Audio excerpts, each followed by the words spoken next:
modern world, the world in which we live today, has not found any easy way yet to balance the competing pressures of religious faiths, neither between faith and competing philosophies and science.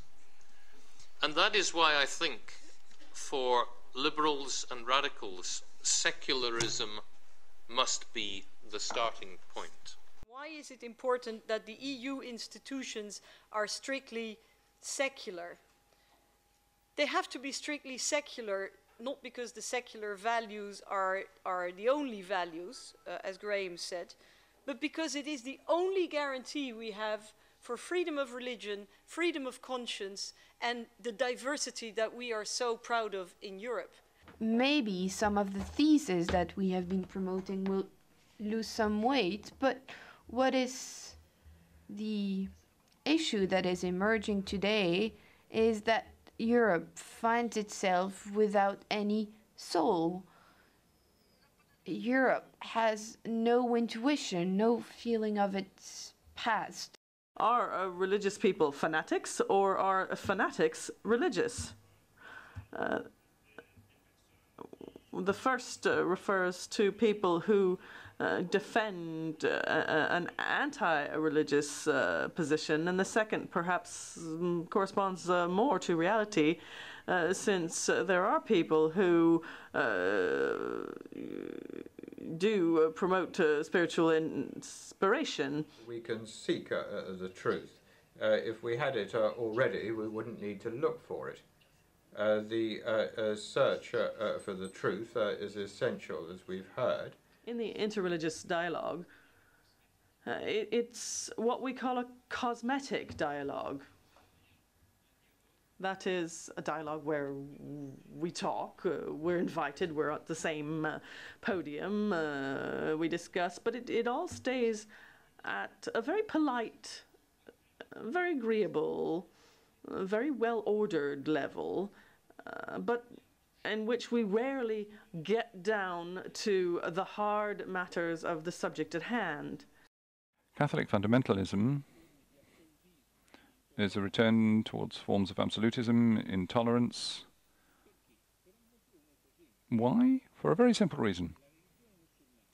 The Islamic religion is extremely flexible. It's informal. Protestant religion in the US and South America too have that same degree of flexibility. Usually I find myself with people who are very persuaded of the importance of secularism. Religions are often considered not exactly as enemies, but all the same as something which really has to be contained. The situation we have today is that when the Roman Catholic Church takes a position on an issue and has such privileged place in international organizations, it means that the beliefs of the Roman Catholic Church have impact on people of other faiths and also on non-believers. Talking about euthanasia as though it was shameful, as though when you make this choice you have to go into hiding, because basically this choice of being human and of being free does create problems for a church which wants power over people. You can't clearly separate a form of religion, a form of politics and a subjective view, but mainly with relegation you will come on to a democratic form for the future, given that real democracy involves a renewal and the resettlement of original origins. We want the Vietnamese government to stay out of our religious affairs. We want them to stop building state-run churches in the Central Highlands. We want them to stop placing stipulation on our churches. And lastly, we want them to stop the widespread religious persecution of the Degar Christian. Europe can bring together pacifism, democracy, and respect for the individual as a whole and for diversity. And that meant that we had to work on the issue of the separation of church and state. We had to try to ensure that the religious was part of our sphere of belief in our private life. You've two types of totalitarianism that require this theotechnocracy, not just manipulating humanity, but producing it as well. Now that sounds like science fiction, but it's not. Democracy is in no ways alien to Buddhism. On the contrary, it is at the roots of the teaching of the Buddha as they were pronounced over 2,500 years ago. The first Buddhist book to appear in Vietnam in the 2nd century AD was the Book of the Six Ways of Liberation, the Luk Do Tap Kin. It had a Buddhist vision of an ideal society, and it defined a democratic society in accordance with very modern concepts such as protecting the environment, social equality, and the promotion of education for all. Islam does differ depending on the political regime of any given country within which it is practiced.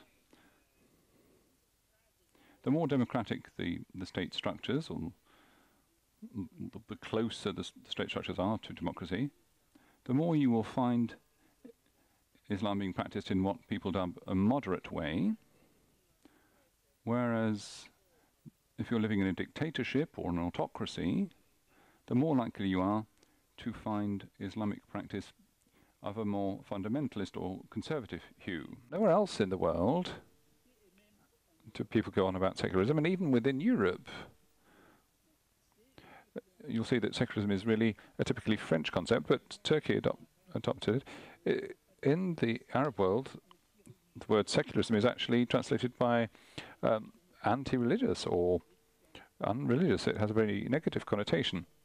But when the communist threat declined, in the late 80s, again, religion became a concern for the state. And in 1989, the Turkey's constitutional court decided to define what secularism is.